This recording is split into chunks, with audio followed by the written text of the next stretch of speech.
Dans notre imaginaire collectif, l'Inde, ou les Indes, comme on disait plus justement autrefois, est une mosaïque de peuples et de paysages à la culture colorée et même bigarrée, savoureuse et même épicée, et pour nous dépaysante jusqu'à l'étrangeté, notamment sur un plan philosophique, sur le plan des mœurs et des mentalités. Et l'on se rend compte que l'Inde actuelle s'est largement émancipée de l'empreinte britannique, qui aujourd'hui n'est plus véritablement perceptible que dans les milieux très évolués. On imagine toujours l'Inde britannique. Il ne faut pas oublier que les Anglais n'ont pas été les premiers Européens à s'y installer. Début 16e, il y a des Portugais d'abord en Inde, dans le sillage de Vasco de Gama, avec des comptoirs comme Goa. Et puis au XVIIe siècle, ce sont les Hollandais qui s'installent, qui vont créer un certain nombre de ports, notamment sur la côte de Coromandel, où l'on négocie le santal, le patchouli et le prunier mirobolant. Mais déjà, dès 1600, les marins d'Élisabeth Ier ont fondé la Compagnie des marchands de Londres, qui trafique avec les Indes orientales. En 1612, il y a des factories, des comptoirs commerciaux, si vous préférez, britanniques à Surat et ailleurs. Et là, on fait commerce de soie, vous savez, des soies très raffinées, très transparentes, de cotonnade, de jute, d'indigo, d'épices également, que l'on échange contre des produits manufacturés. La France n'était pas en reste. À l'instigation de Colbert en 1664, les Français avaient fondé une compagnie royale des Indes orientales, dont le siège extérieur fut établi à Pondichéry, un comptoir concédé en 1673 à François Martin. On sait à quel succès était promise cette compagnie française, et on se rappelle, comme une sorte de formule magique un peu, vous savez, les noms des principaux comptoirs: Pondichéry, Chandernagor, Karikal, Mahé, Yanaon, mais aussi Calicut, Masulipatam, etc., etc. En 1744, on est là au milieu du règne de Louis XV, pendant la guerre de succession d'Autriche. La France fait la guerre à l'Angleterre, mais pas seulement en Europe, sur toutes les mers et dans les Indes aussi.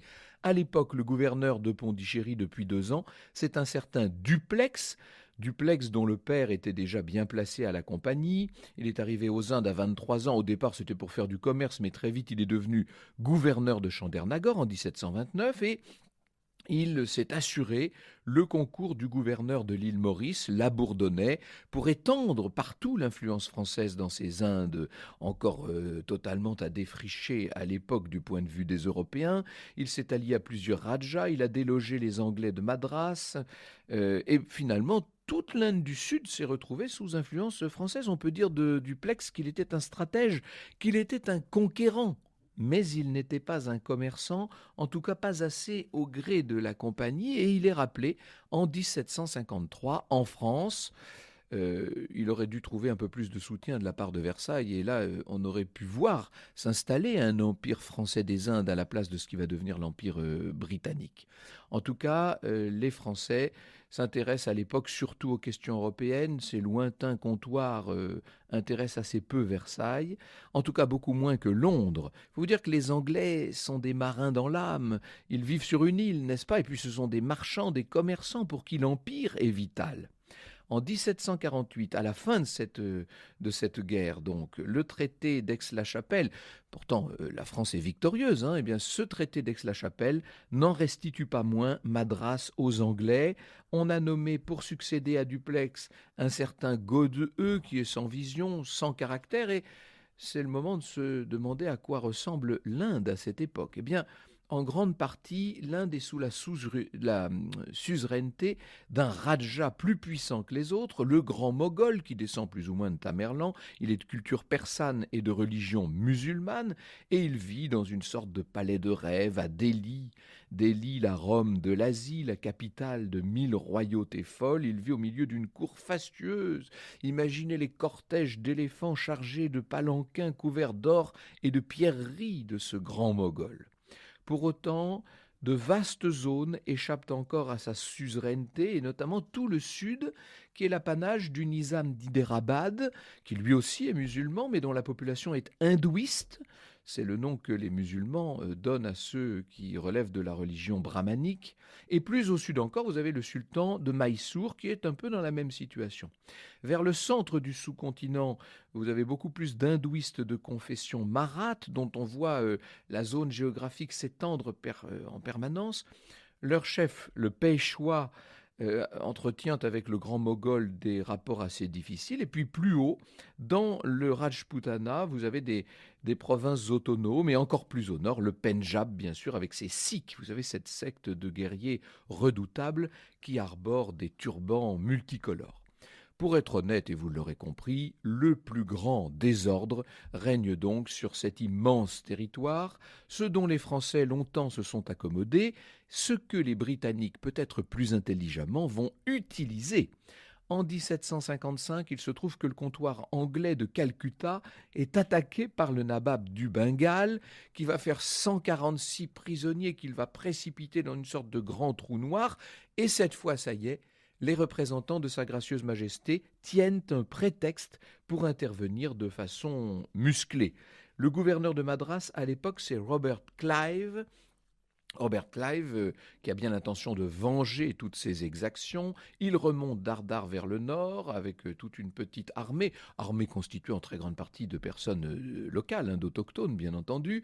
C'est la grande bataille de Plassey qui va donner la victoire à l'Angleterre.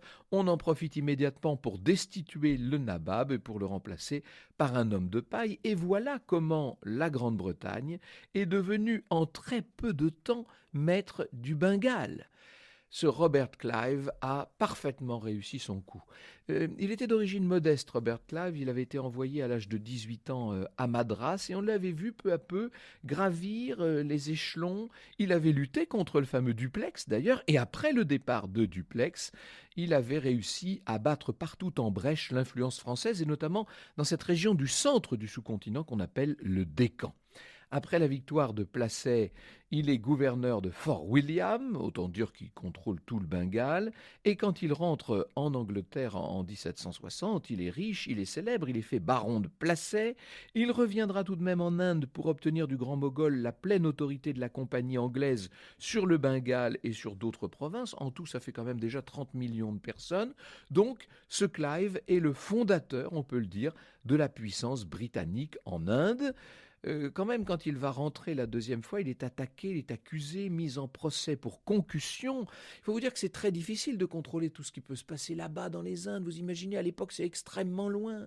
Il faut des semaines et des semaines pour faire le voyage. Bref, Clive considère qu'il est maltraité, il devient dépressif, il va finir par se suicider. Et on ne peut pas s'empêcher de comparer son sort à celui qui, à l'époque, attend son homologue français, si je puis dire, le célèbre Lally Tollendal. Lally Tollendal, qui était arrivé à Pondichéry en avril 58 sans rien connaître des Indes, à la tête de quelques 2000 soldats, et qui, successivement, avait perdu Surat et Masulipatam. Il avait été lâché par la flotte de l'amiral Daché en septembre 1759 et avait dû se retirer dans Pondichéry, où il avait, au début de l'année 63, tenu un siège remarquable, 5 mois de siège. Il n'empêche qu'une fois de retour à Paris, il a été jugé par le Parlement et décapité en place de Grève en mai 1766. Alors, ce qu'il faut retenir de tout ça, c'est que les Français se sont donc effacés dans les Indes devant les Anglais. Ils n'ont plus maintenant que les 5 comptoirs principaux que je citais tout à l'heure. Le successeur de Clive, c'est un certain Hastings, qui est nettement moins conquérant. Lui est plutôt un administrateur, un diplomate. Vous savez, une fois le champ ensemencé, il faut bien le cultiver et faire les moissons. Eh bien, ce sera le rôle d'Hastings, qui est cependant lui aussi jugé par la compagnie comme un homme trop politique, pas assez commerçant au gré du conseil d'administration de la compagnie. À l'époque, à Londres, la Compagnie des Indes est en conflit ouvert avec le gouvernement parce que le gouvernement a bien l'intention de récupérer un certain nombre de postes à pourvoir au sein de cette compagnie. Il faut vous dire qu'à l'époque, le corps électoral en Angleterre n'est pas très étendu. C'est donc un moyen d'influence extraordinaire, un moyen de développer le clientélisme. Et donc, le gouvernement, qui à l'époque est aux mains des libéraux, des Whigs, est en conflit direct, en conflit ouvert avec la compagnie. En 1783, c'est le projet de loi Fox qui prévoit un comité de 7 membres qui nommerait à toutes les fonctions administratives au sein de cette très très puissante compagnie. Levée de bouclier des milieux d'affaires qui n'aiment pas que les hommes politiques se mêlent de leurs histoires. On adopte le projet aux communes, on le rejette à la Chambre des Lords et le gouvernement tombe. Et c'est le favori de George III, c'est le jeune William Pitt qui a 25 ans, c'est le deuxième Pitt de l'histoire britannique, hein. C'est lui qui, Whig indépendant qu'il est, devient le Premier ministre. Il va favoriser une loi de conciliation en 1784. On va créer un conseil des directeurs de la compagnie, qui donc, lui, est directement géré par les hommes d'affaires et qui est subordonné à un conseil de contrôle présidé par le Premier ministre. Les Whigs ont été débarqués au passage et ils veulent leur vengeance. Ils vont accuser Hastings, le patron de la Compagnie des Indes, de malversation, le traduire devant les lords. C'est un nouveau procès, décidément, il ne fait pas bon gérer les Indes, il ne fait pas bon avoir des responsabilités en Inde. En 1795, il n'en est pas moins acquitté Hastings. Et c'est à cette époque que la France, qui est devenue révolutionnaire et républicaine, hein, on est en 95, on est déjà sous le Directoire, c'est à l'époque que la France connaît en Inde ses derniers feux. Le gouverneur général britannique s'appelle Wellesby. Il va obliger le nizam d'Hyderabad à congédier ses instructeurs militaires français et puis il va monter toute une opération contre le sultan de Mysore qui était trop francophile à ses yeux. Le sultan en question, c'était le célèbre Tipu Saïb. Je n'ai pas le temps d'entrer dans tous les détails, mais en tout cas, on va bombarder Mysore, on va bombarder la capitale. Le sultan va tomber au moment de l'assaut final des Britanniques, son cimeterre au point, et bientôt les Anglais vont pouvoir dépecer tout son état. Et puis ils continuent leur progression, ils vont gagner tout le bassin du Gange, et plus tard le Sindh au nord-ouest, et enfin le Pendjab au nord. Et quand il rentre à Londres, Wellesby, qui est devenu le marquis Wellesby, peut se vanter d'avoir réellement créé ce qu'on peut appeler maintenant l'Empire des Indes, et qui en vérité repose sur très peu d'agents sur place, hein. Il n'y a pas plus de 7000 civils. La plupart sont d'ailleurs plus ou moins des aventuriers, ce sont des fils de famille en difficulté. Vous savez, quand vous avez eu un gros problème dans un domaine ou dans un autre à Londres, eh bien, vous allez généralement chercher l'oubli et la fortune dans ces contrées luxuriantes des Indes. C'est tellement loin, encore une fois. On peuple assez modérément ces Indes britanniques. On fait venir quand même quelques femmes. Il y a des ingénieurs, des banquiers, des médecins. On envoie aussi des officiers pour encadrer les troupes indigènes. Les troupes qu'on appelle les sipais. Et oui, les célèbres sipais. Ce mot-là vient du persan sipahi qui veut dire cavalier. C'est ce qui va donner aussi le mot spahi en français. Ces sipais, ce sont eux qui, en se révoltant, vont écrire la plus grande page de cette histoire des Indes britanniques. Depuis les années 1820, les hindouistes étaient un petit peu crispés face à l'influence moderniste, à l'influence permissive des Britanniques, qui avaient interdit le souti notamment, vous savez, le sacrifice des veuves sur le bûcher. Les Britanniques avaient permis le remariage, ils développaient les missions évangéliques, ils étaient peut-être un peu trop prosélytes sur un plan religieux aux yeux des hindouistes. Ils donnaient partout des cours d'anglais et puis commençaient à développer le chemin de fer, les lignes télégraphiques, etc. Dans la vallée du Gange, les sipais sont souvent recrutés parmi les brahmanes de haute caste, ce qui veut dire qu'ils n'ont absolument pas droit d'approcher les intouchables. Or, il se trouve justement que le gouverneur général anglais a nommé des intouchables dans les cuisines de certaines prisons militaires. La révolte gronde, et cette révolte, elle va éclater à Mirat, au nord de Delhi, le 9 mai 1857, et le facteur déclenchant, c'est l'affaire, vous savez, des cartouches. À l'époque, avant de mettre une cartouche dans le canon d'un fusil, il fallait la mordre, vous savez. Et il y a une rumeur qui se met à courir dans les rangs des sipais disant que les cartouches en question, qui sont enduites de graisse, sont en fait enduites de graisse de vache et de graisse de porc. Et là, les sipais ne peuvent pas accepter de mordre cette graisse animale.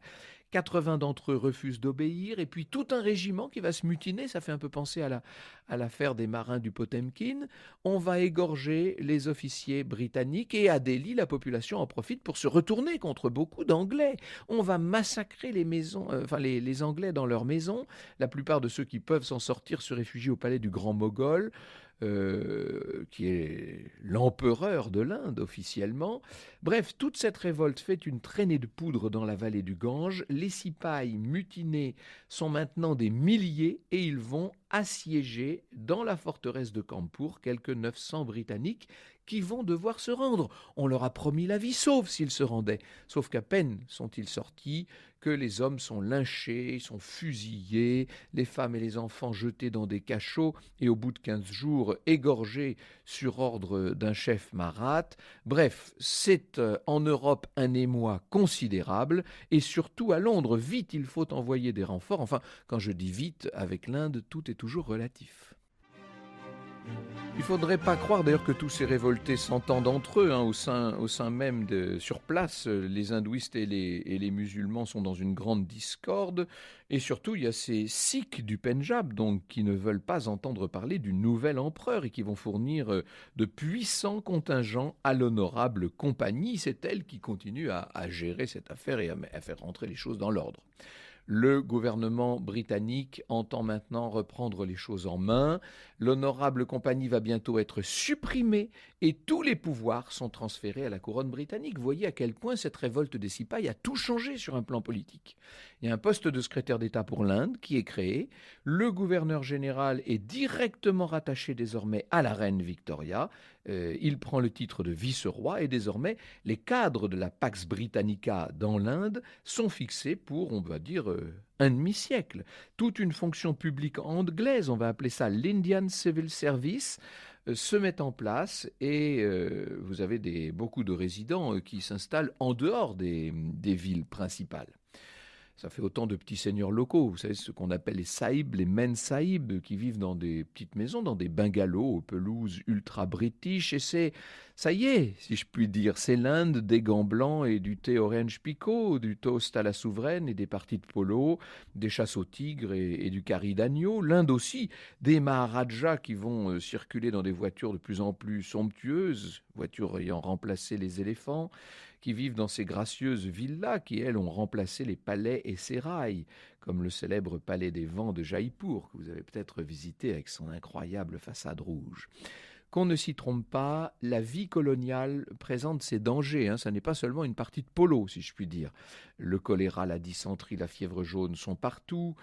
Pour fuir les pestilences, de mai à octobre, le vice-roi et ses bureaux s'établissent à Simla, sur les contreforts de l'Himalaya, à plus de 2000 mètres d'altitude, ce que les Anglais, avec leur sens de la litote, appellent les collines. Et les collines sont le théâtre admirable du plus grand écrivain de ces Indes britanniques, Rudyard Kipling, bien entendu.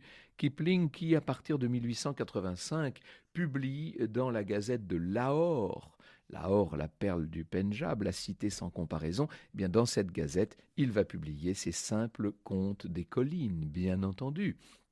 Et nous y voici. C'est ce que je vous disais tout à l'heure. En 1871, la reine Victoria, sur les conseils de Disraeli, a pris le titre d'impératrice des Indes. Elle devait faire le voyage en Inde, finalement, il y a eu des préparatifs, etc. Mais finalement, elle y a renoncé. Et vous savez que finalement, c'est George V et la reine Mary qui seront les premiers à se faire couronner sur place, empereur et impératrice des Indes. Le vrai maître de l'Empire, c'est le vice-roi, bien sûr, qui réside à Calcutta 7 mois et à Simla, donc 5 mois. Alors il y a tout un réseau de gouverneurs, de lieutenants-gouverneurs, de hauts-commissaires, etc. Et pourtant, on continue à s'appuyer sur un tissu serré de principautés. Vous savez que les Anglais ont toujours fait ça. Ils divisent pour régner. Principautés gouvernées par des rajas, dont les plus importants se font titrer Maharaja, donc grand roi, si vous voulez. Ils sont suprêmement riches et très jaloux de leurs prérogatives. On raconte les scènes terribles sur le nombre de coups de canon qui saluent leurs arrivées respectives chez le vice-roi. Ainsi va l'Inde anglaise, où à côté des industries cotonnières, lainières, à côté des tanneries, va se développer la culture du thé, notamment, sur une très grande échelle. Plus tard, mais plus tard seulement, naîtra un sentiment national encouragé par les voisins russes et japonais et qui se manifestera à travers le parti du Congrès. Et là, il faudrait parler de Gandhi, de Nehru. Il n'en faudra pas moins 2 guerres mondiales et beaucoup de révoltes et de violences pour venir à bout de ce qui aura été, au-delà d'un certain modèle de civilisation britannique, l'une des plus puissante colonie de tous les temps. Les derniers mots, permettez-moi de les laisser à Sylvain Tesson, qui nous livre, pour appréhender la réalité indienne, un petit conseil de voyage. Je le cite. Il faut se garder quand on voyage au Rajasthan de s'enfermer dans le marbre et de se draper dans la soie. Les palaces sont si merveilleux à vivre que le danger est grand de ne plus vouloir les quitter. La pente de marbre est raide et glissante qui mène aux habitudes de pacha et l'on risquerait fort, à trop céder à la tentation du luxe, de ne désirer plus que goûter la vie de Maharaja d'un château l'autre. Le séjour deviendrait alors un repli dans une sorte d'Inde sans les Indiens, en écho à l'Inde sans les Anglais que décrivit Loti. Voilà pourquoi le système idéal consiste à disposer de 2 jours dans chaque ville visitée, l'un pour jouir des fastes, l'autre pour courir les lieux.